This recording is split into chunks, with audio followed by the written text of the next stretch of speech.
Hello everyone and welcome to this video where today I'm going to be filming my 23-week pregnancy update. So as always, if you see me looking down, I do just have my notebook here in front of me with all the information that I've taken down throughout the week. And in this video I'm going to cover my symptoms, my gestational diabetes review, my first antenatal class, and also starting baby academy classes as well. So starting off with a few symptoms that are still staying the same for me. I'm still getting lots of stretching down the sides of my stomach. That is just like a really tight, full feeling that I'm having in my stomach, obviously as the baby's growing much bigger now. I am also getting pain in my ribs, just kind of like right at the top of my stomach, obviously where it's just beginning to get a bit squashed and stretched up there. I had this all throughout with my daughter as well, but it does get quite uncomfortable, especially in the evenings. Another repeated symptom that I've been getting this week is a cramp in my calf during the night.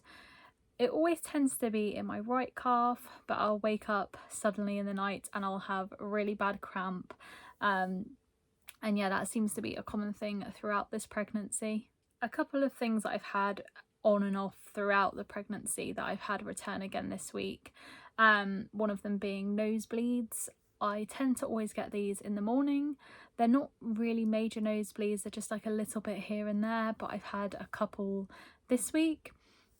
And the other thing is constipation. I have been struggling with that a little bit again throughout the week. Another symptom that I've had during the night as well is hip pain. So I'm waking up and I'm having a lot of pain in my hip.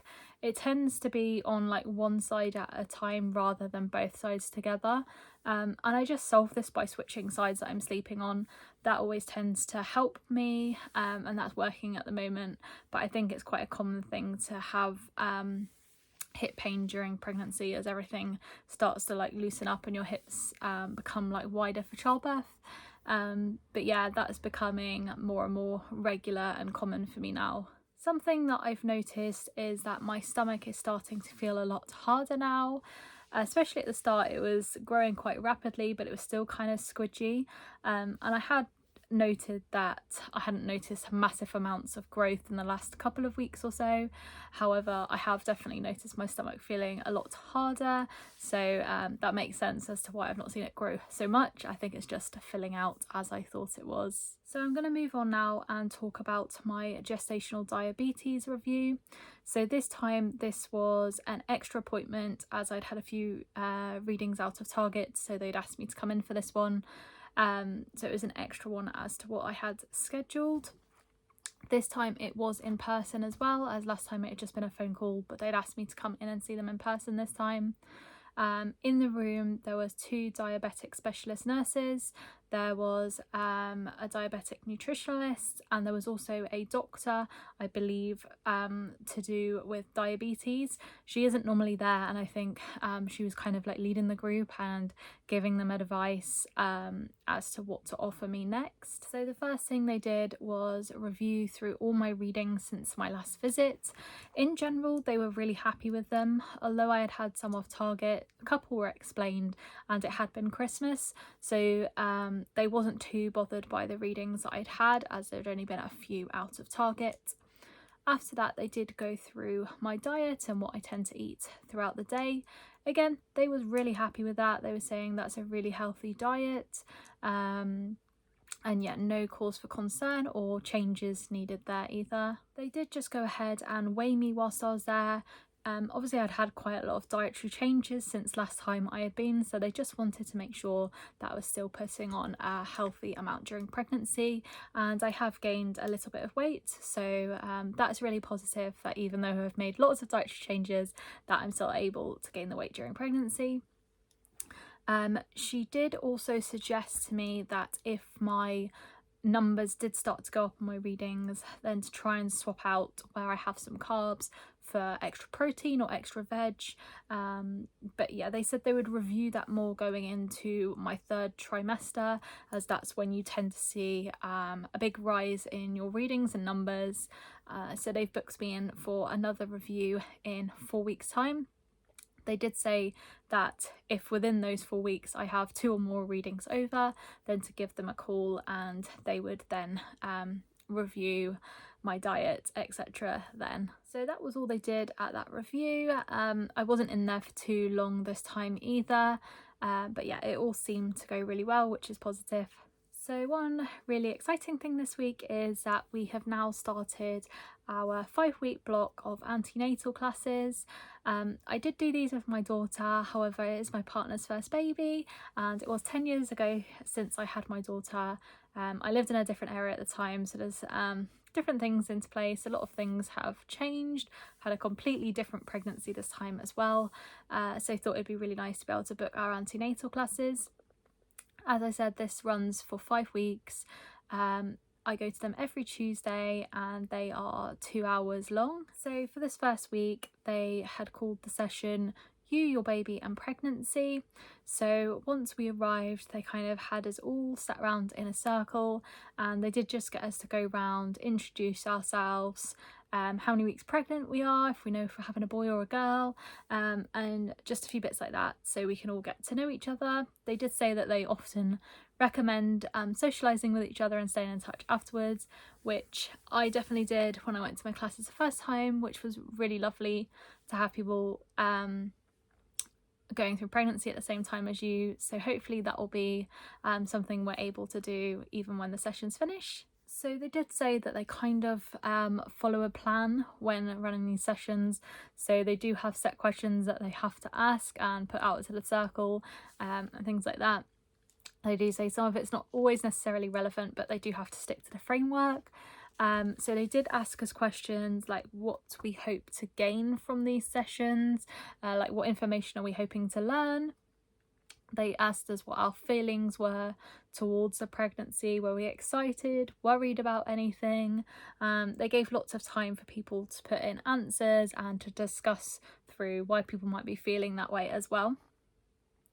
They did also talk through the different stages of baby's development, and they did show us a couple of videos as well throughout the session. Linking into baby's development, they did also cover a lot about how you're feeling through pregnancy and if you're feeling stressed and worried about how that can also transfer through to the baby and their development.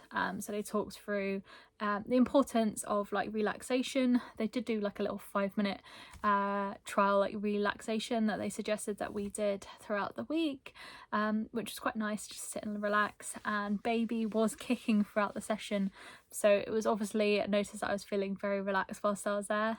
After that as well, they did give us a short break in the middle, as it is a long time to be sat there, but they did give us the opportunity to go and stretch our legs. They did provide drinks, biscuits, tea cakes, bits like that as well, which was nice. And then following the break, they had a couple more things to go through. So the first thing that they went through was, what does your baby know about you? So they were asking like, what do you do that your baby might notice about you? Do you like listening to music? Can the baby hear the music? And all sorts of things like that. And then finally they finished the session up by showing us a video. It was all about a baby's first few weeks of life, what they can see and what they can hear.